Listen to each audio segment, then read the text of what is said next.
Okay. Hi. I'm Rafael. Going to talk to you a little bit about game design and going from first person into VR. Some of the experiments and lessons that I and my team have learned along the way. Who am I? I've been doing game dev for the past 19 years, working across a whole range of different types of games. I sort of purposefully challenged myself to experiment, to travel around North America, working at different studios, trying out different things, pushing myself to learn, which I think that all good game devs should try to do as many different types of development as they can. So some of the titles that I've worked on, not including canceled ones, it's always funny. You go through your sort of career, and often the canceled projects are as many as the ones that you actually ship. What is actually, sorry, just going back. One sort of key thing I wanted to bring up here. What got me going in VR initially? So I've always wanted to do VR. I've always sort of had the dream of what VR is. You read Neuromancer, you read Snow Crash. Now people are reading Ready Player One. But I can remember back in the mid-90s going, first person is going to become VR at some point, and it's going to be immersive, and you're going to go into a theater, and you're going to sit down, and you're going to jack in with a bunch of other people, and you're going to go in and have this experience, and I want to build that. And so I remember thinking about that and going like, okay, and one of the things that was on my list when I was in the 90s was like, at some point I want to sit down and work with the folks at id. So one of the things that got me going was when I had the opportunity to go down and work under Carmack at id, and worked back and forth across console, PC, and mobile stuff. Initially got pulled in for working on mobile, but then a key thing was realizing that some of the mobile stuff was starting to become applicable to the beginning of VR. And I was skeptical, and then he just kind of went, no, this is what's going to happen, and everyone else went, okay, and he was right. So that takes us. That takes me to what I'm doing now, which is that I sat down and founded a VR game dev studio here in the Bay Area. We are focused on building social. The mantra that I try to kind of beat into my team is to be a next generation game company, we should be digital, online, connected, and shared.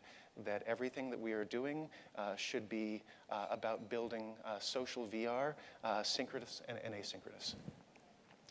And that we should be building things taking the lessons that we understand of emergent systemic narrative gameplay. The things should be replayable. It's wonderful in a demo to have something that is fantastic and you go, oh, that's great, and you experience it once. But if people are going to buy something, they need to be able to sit down and go, I have good value for my money, I love that experience, I'm going to keep coming back to it. And that particular point is something I'm going to keep coming back to, because we need to be building not just for what we can show right now, but for the things that people are going to want to come home to. So lessons. I broke this down into a handful of different lessons in different areas that I'm used to sort of working on. And I'm jamming this talk into about half the time that it usually takes, so I'll try to go through this relatively quickly and not really repeat the stuff there. But so I'll try to sort of pull out particular things and use just a few examples. Audio. An example of where audio becomes more complex in VR, and you start to get into some of these examples. Building out our demo space, we would put people through the experience, and they would miss things. They would just keep missing things. They would go past stuff, and we're like, well, we've got an audio cue, but by the time they've heard the audio cue, because they're wandering around, they're looking. By the time they've heard the audio cue, they've looked, and the thing has already happened. You have to. Beyond building for triggering via a combination of proximity and gaze tracking together, What you have to be doing with audio is telegraphing. You don't just go, oh, this thing's happening over there, and then it's done. You go, hey, this thing is happening, this thing is gonna happen over here. And so like people see, oh, there's a bookcase over here, and oh, something's gonna happen over here, and then the bookcase is rattling, and then a book pops out, and they're like, oh, and they might have missed that because they're still in VR, and they're like, oh, I'm looking at my feet. But then they might have heard that first book fall, and then they look over, and then they go, oh, and now a few more come out. But you have to segment your audio. You have to break it into lots of little pieces. You have to telegraph and broadcast and assume, kind of work in the rule of threes. Like, oh, this is going to happen. No, this is really going to happen. No, by the way, this is happening. And if you don't do that, people are going to miss, I thought that it would be like, oh, they'll miss 25% of the stuff. They'll miss like 75% of what you set up. It's amazing where you're like, when you give people the freedom to look anywhere, and you don't have the ability to, when I'm going to get into view, if you don't start with audio and you make it half of your experience and you make it a lot of the triggering of your experience and the broadcasting, people just miss things.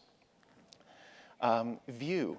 Now people talk about the importance of view and how with view, you can't take the common cinematic trope of cut to the scene and show this. This is important. We do that a lot in third-person gaming especially, where we go, oh, quick shot over here, go to this thing. And then the players are often like, oh, where is that thing? I've seen this thing over here. Now I need to go find it. Oh, it's there. You can't do that because it feels like you're ripping someone's head. Now we've talked about that a bunch, and people are starting to get that. But beyond the idea that you can't do that, there's a whole lot more to view. There's a wonderfully interesting Oculus launch title that is a third-person game, and I won't say what it is, but you can probably guess. It exhibits a lot of the learnings of a launch title. There's a lot that you're figuring out. One of the things that I've found is that there's a lot of press about, if you go in third person, you eliminate a lot of the motion sickness. I found that in testing, about half the people that I put through get motion sick in a third-person title because the camera system in the game is roughly equivalent to God of War. It's a complex scripted camera system, and there's excessive movement of the camera, and the fact that you can't control that camera movement makes people sick because they can't predict it. So yeah, view, you take these lessons over, you go, this kind of works, this kind of doesn't, but you keep exploding what you think you can do. Controls. So the first thing that I tell people in developing for VR, especially PC folks, just beyond the development, in terms of what the user is going to use, just throw out your mouse and keyboard. Because the number of users who will be able to functionally use a mouse and keyboard that they cannot see, and that as soon as something happens and they react to it and they pull their hands off of it, and then they're trying to fumble around, not able to see that, is really small. And our ability to have a visible mouse and keyboard that they can attenuate to and lock back onto and actually use effectively is probably not going to happen until we get at least 2K per eye and probably 4K per eye. Because you need a resolution that we don't have right now. Build to motion, build to gamepad. Ideally build to both, because if you look at essentially across that range of mobile, console, and PC, everyone is setting up this bipolar structure of needing both. But most importantly, start thinking about building natively for motion. As soon as you separate the hands, as soon as you don't have a controller here, you separate the hands, you start thinking like, oh, can I do different things with my hands at the same time? Can I reach one hand behind my back and pull something out? I can remember in a game that I was playing, I'm in combat and I'm holding up my shield, I put away my sword and I pull out an apple and I start eating the apple. And I'm doing this and I'm blocking, and at the same time that I'm blocking, I'm eating my apple to regain health. Players can multitask, and they will absolutely love multitasking where they are thinking about doing things differently. Effectively, it's the equivalent of I can hop on one foot, I can rub my tummy, I can chew gum. As long as those are natural motions, they can absolutely do it. Body. So body is frankly the hardest thing, and it's also the most wonderful thing. And we've been working a bunch on body and finding just how much you can break it. And we're talking to some of the folks at Sony R&D, and who warned us. And then we dove headlong into it, and then found, oh yeah, you start working with keyframe and IK, and you start working with multiple skeletal meshes to deal with the fact that you really need to separate the hands from each other and the head, and you start thinking like, okay, how can I keep this from not getting janky because I don't actually know where the elbow is, and you get things like I don't actually know when I'm facing forward, like if I turn my head, have I turned my body? Is my chest facing this way, or is my chest still facing here and I've just turned my head? There's a lot that we don't know because our method of tracking is imperfect beyond the fact that it's got a lot of latency. But regardless, you get the beginnings of that body and it's magical. And it absolutely helps with presence. Some folks don't think so.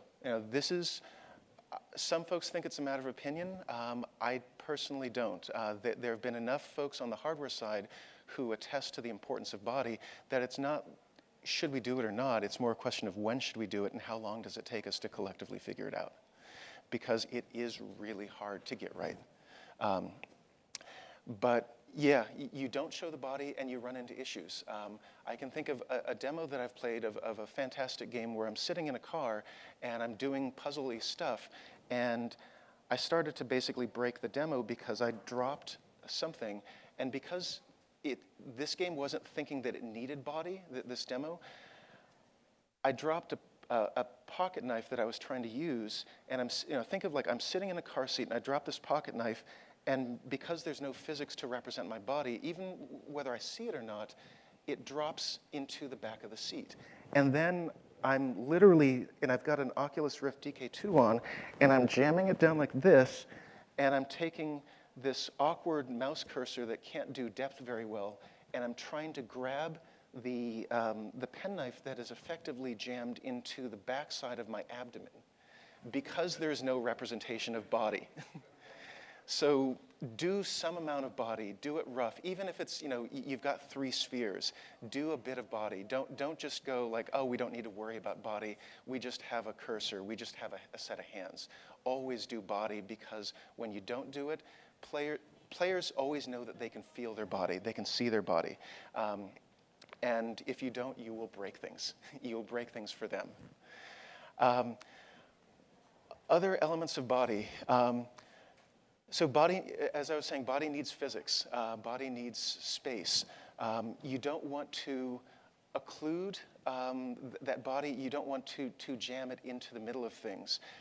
One of the quickest way to make most people motion sick is you take, let's say you put someone on a spline and then you jam them into the ground so that they're buried up to their neck. The physical sense that most people will get of being intersected with another object, having something go through them, having them go into geometry, it feels weird, it feels kind of disconcerting. To some people, it just feels nauseating. In a similar but slightly different fashion, putting your head into something actually has a similar but different effect. If you don't have your body set up correctly and the character is offset and your head goes through a door jamb, the fact that, if you don't occlude that correctly, you see you're partially out of the world, but it feels odd in a different way. There's one way for sort of feeling your body, there's another for your head, but it's getting to the fact that motion sensitivity and motion sickness are actually really about 10 or 12 different things. It's not just one thing, and it's not just one fix. But the reality is that about half of the things that generate it are caused by software, not hardware. And, it's not, there can be things like anti-aliasing. You can have over-aliasing, and that can make people sick.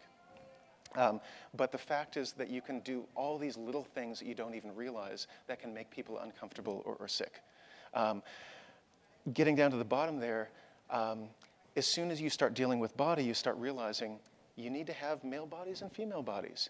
You need to allow people to have choice in terms of how they represent themselves. You need to go like, hey, I look down and I see brown skin. If everyone has the same color skin, and to use the example, you can't Nathan Drake it when you go into VR. You can't have everyone be the rugged guy with the brunette hairdo, because half of your audience immediately goes, well, I don't look like that because I'm a woman. Or I don't look like that because I have a different body type. Or I don't look like that because I have a different skin color. It's going to start getting into age as well.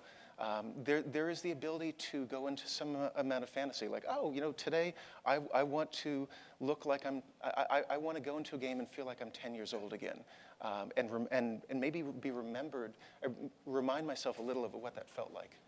But figuring this stuff out, figuring out when you want to transport someone and when you don't, when you want to let them transport themselves is massively important, and it all comes back to body.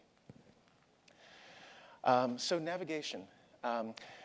Navigation is huge, because like body, and I'm kind of saving not really the best for last, but the hardest for last. You see a lot of games, there's a wonderful game where you're in an elevator, and they solve the whole movement by just having you go from one floor to another, and it's essentially going from one level to another, and you look out at different levels. Fantastic early solutions, because movement is hard. But while movement is hard, there are only so many one-room games you can do. And there are only so many games that you can do where the player sits and they don't move and everything comes to them. And the reason is because when we think VR, for the vast majority of us, we think the holodeck or something like that. We think you sit down, you jack in, you go into cyberspace, you go into the black sun, you go into a holodeck, and you experience other worlds. You kind of want to go to those other worlds and not just go, I'm going to sit exactly here, everything is going to come to me, everything is going to talk to me here. You need to go there. And so for that, you have to figure out how to do that coherently, where coming back to things like control accessibility to motion sensitivity, you can't have one size fits all. You can't do one thing. It will not work for everybody. You can build one thing and you will serve part of the addressable market for VR, but when the VR market is small, if you can build in, think of mouse pitch inversion. If you can build multiple solutions, it doesn't, it's not making 4 games in one, but it is extra time to build these. And so going through these really quickly, free roam. The wonderful thing about free roam is that people go around, so I'm referencing, Quake up there. People move through the space, which is great, except that until we figure out some of the inner ear stuff, it can make some people sick to not have that one-to-one of the two. Body helps a great deal. You can put some people in third person. There's a bunch of different things that you can do, but the biggest thing that you can do is just tune it. Figure out your control scheme. Make that as intuitive as possible. Don't assume that you have it right the first time. Go through 3 or 4 or 5 iterations. Keep trying to make movement work. Spline movement. The simplest that I'll give there is rail shooters. You build out something for spline movement, and the thing that we found is that we put in spline movement and it started making people sick. And then the analogy that we started to build around is show the road. If you are a passenger, not a driver, show the road. Give a sense of predicting where to go and where they're going to be. Blinking. Blinking is bullet train. The simplest way to understand blinking is you bopping from one spot to another. There's a lot of work to be done there. Epic showed one way of doing it. We built another.